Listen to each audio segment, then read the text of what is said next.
Count down మొదలైంది. 40 రోజుల్లో వారి పదవీ కాలం ముగుస్తుంది. ఈ టైంలో గ్రేటర్ హైదరాబాద్ కార్పొరేటర్ల స్టడీ టూర్పై విపక్షాలు విమర్శలు గుప్పిస్తున్నాయి. ఈ నెల 4 నుంచి 2 బ్యాచ్లుగా అహ్మదాబాద్, చండీగఢ్లో పర్యటించబోతున్నారు గ్రేటర్ హైదరాబాద్ కార్పొరేటర్లు. పదవీ కాలం క్లైమాక్స్లో అఫీషియల్ టూర్పై తీవ్ర దుమారం రేగుతోంది. ఇప్పుడు మహా అయితే నెలన్నర తర్వాత అంతా మాజీలే. స్టడీ టూర్లో అధ్యయనం చేసొచ్చాక అనుకున్న విషయాలను అమలు చేయడం నెల రోజుల్లో అసాధ్యం. ఈ పాయింట్తోనే జీహెచ్ఎంసీ కార్పొరేటర్ల స్టడీ టూర్పై విపక్షాల నుంచి విమర్శలు మొదలయ్యాయి. జనవరి 4 నుంచి 9 మధ్య 2 బ్యాచ్లుగా కార్పొరేటర్లు స్టడీ టూర్కి బయలుదేరుతున్నారు. అధికారికంగా అహ్మదాబాద్, చండీగఢ్లో పర్యటించబోతున్నారు. ఎలాగూ అంత దూరం వెళ్లాం కదా అని కొందరు దగ్గరలోని టూరిస్టు స్పాట్లు కూడా కవర్ చేసుకునే ఆలోచనతో ఉన్నారు. పదవీకాలం ముగుస్తున్న సమయంలో ఈ స్టడీ టూర్ని కొందరు తప్పుపడుతున్నారు. జీహెచ్ఎంసీలోని మొత్తం 150 మంది కార్పొరేటర్లలో 3 చనిపోయారు, 2 ఎమ్మెల్యేలయ్యారు.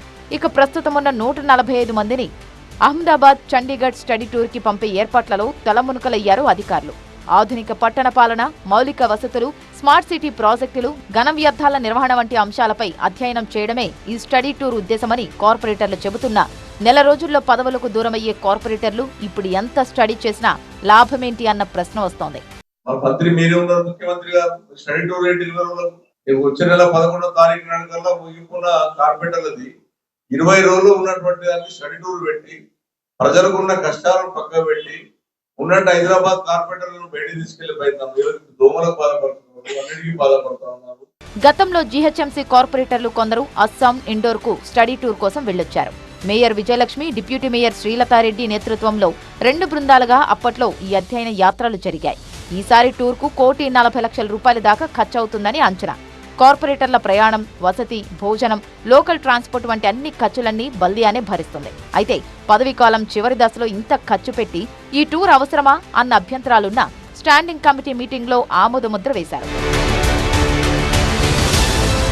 గతంలో స్టడీ టూర్లో ఏ అంశాలను అధ్యయనం చేశారు, ఎంతవరకు ఆచరణలో పెట్టారు అన్నది ఎవరికీ తెలియదు.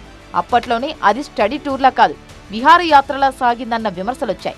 అప్పట్లో కార్పొరేటర్ల టూర్పై లోకాయుక్త కూడా అభ్యంతరం తెలిపింది. అయినా మరోసారి స్టడీ చేసొద్దాం పదండి అంటూ కార్పొరేటర్లు టూర్కి సిద్ధమవుతున్నారు. సాధారణంగా కొన్ని అంశాల్లో విభేదించే కార్పొరేటర్లు పార్టీలకు అతీతంగా స్టడీ టూర్కి ఆసక్తి చూపుతున్నారని సమాచారం. జీహెచ్ఎంసీ కార్పొరేటర్ల స్టడీ టూర్ నిర్ణయాన్ని వెనక్కి తీసుకోవాలని ఫోరం ఫర్ గుడ్ గవర్నెన్స్ కోరింది.